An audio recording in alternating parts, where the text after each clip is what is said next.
I have future sight and I know my child's going to kill 50 million innocent people, I know once my child is born and grows up, they're going to kill 50 million innocent people. But at this point in time, my child doesn't exist, it's just me. If I choose to have that child and that child grows up to kill 50 million people, people blame the child. It's like, what? Like, you didn't have to create that child, bruv. Like, and not only did you not have to create it, you knew the child was going to kill 50 million people. So really and truly, you killed the 50 million people because all you had to do was just not have sex.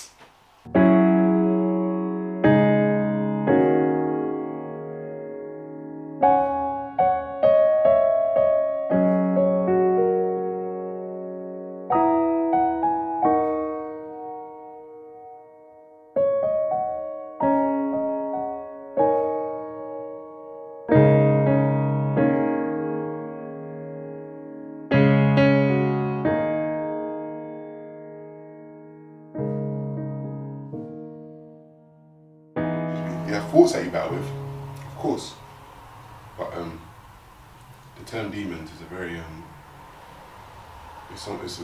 that terminology I don't use. Right? All human beings live in a good and bad, up and down, opposite universe, so they have both elements in them, and you can call it a battle, but then you have to call life a battle. We all have the inner workings of the yin and yang. That's how the Chinese used it. Human life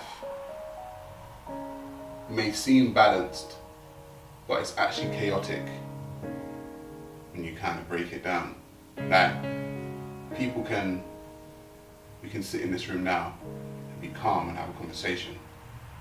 Seem balanced. You look outside the window, nothing but chaos. So I think it's a whole thing of finding your balance, or finding the thing that keeps you at an equilibrium, if that's what you are. Some people love chaos and they live in chaos and they can thrive in it. I wouldn't say life is balanced. I said there's parts of life that need to be balanced, but generally I think we're living in chaos. The freedom to not have to think for yourself is not have to be within your own thoughts.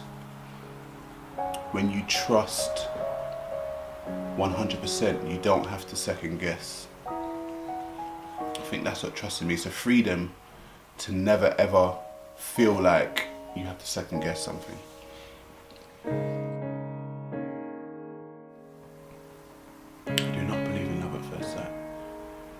It's never happened to me. I believe there's definitely chemical reactions when you first see someone, and you may think you're in love, you may have an infatuation with them, and they might have an infatuation with you, but love is something that is like built. And I don't think you can really build love with someone you've just seen. You may lust them, you may be like obsessed with them physically or mentally, but you still got to build love. Like, for me, it just doesn't come instantly.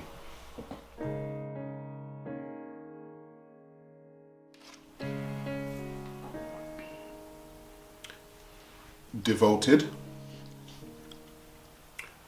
obsessive, unique,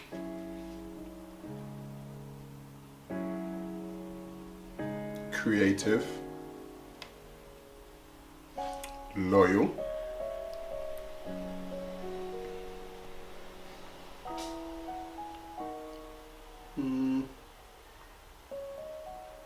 confused, and also assured.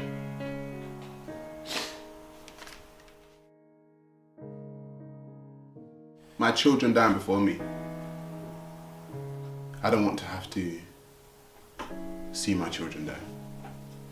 That scares me, because I don't feel like I'm strong, but I don't feel like I'm strong enough to bury them. Rumors of wars, all this kind of stuff, and he's ended by saying, and your generation shall not pass till these things be fulfilled.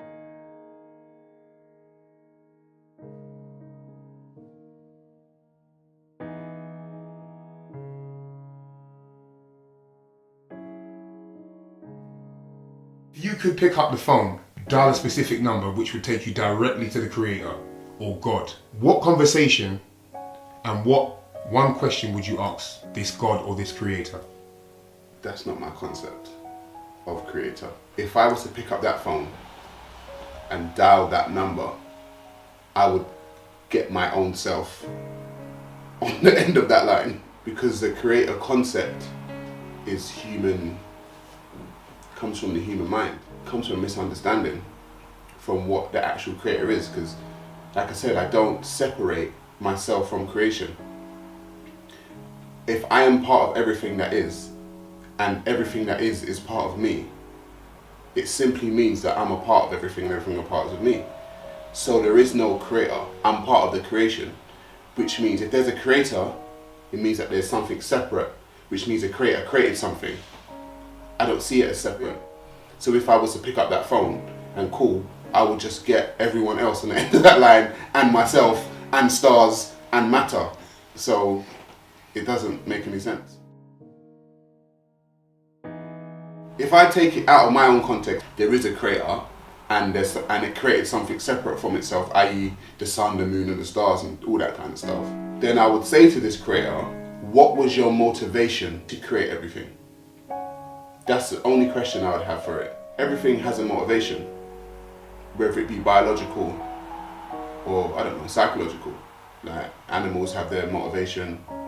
Generally, people have their motivations for food, to survive, da, da, da, da. Everything has like its own motivation. So if I believe in the Creator concept, how people want to talk to me about it, like there's God and then there's creation, i.e. God created the sun, moon, stars, human beings, da, da, da, da. I want to know if that God is the all-powerful, all-knowing, everything. It has, for me, it would have no desire to create something, because it actually is everything it needs. I ask people, what does God need? They tell me God doesn't need anything because God's God. I said, yeah, but he obviously needs something because he created you. He created the sun, he created the stars. Why did he create it? What was his motivation? So people say, to show how good he, or to show his wonder. Show it to who? Show it to himself. What kind of egotistical madness is that? It's like, look how wonderful I am, I'm gonna create something. And I said, that's why when you look at the concept, it seems so very human. So I'm saying, is this God the same? What was your motivation to create everything?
Last year, sometime. What was it for? It was for something. I think it makes a person, man or woman, stronger. It's not good to bottle things up, so people think that bottling things up may be a sign of strength, but when that bottle pops, all the weaknesses will come out. So I think, yeah, if you need to cry, cry. I mean, you know, I don't make a habit of it. I'm not bawling every week, but yeah, sometimes it needs to be let out.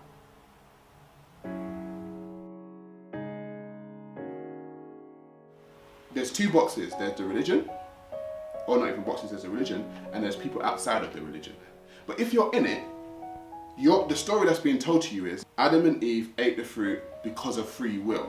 But when you break it down and you say God is all-knowing, well then there is no free will then, because you just basically cut off the free will thing. Before Adam and Eve were created by God, God already knew whether they were going to eat the fruit or not. God didn't have to create them, but he chose to create them. So the choice of them eating the fruit was God's. If I know my child is going to, if I have future sight and I know my child's going to kill 50 million innocent people, I know once my child is born and grows up, they're going to kill 50 million innocent people. But at this point in time, my child doesn't exist, it's just me. If I choose to have that child, and that child grows up to kill 50 million people blame the child. It's like, what? Like, you didn't have to create that child, bruv. Like, and not only did you not have to create it, you knew the child was going to kill 50 million people. So really and truly, you killed the 50 million people because all you had to do was just not have sex.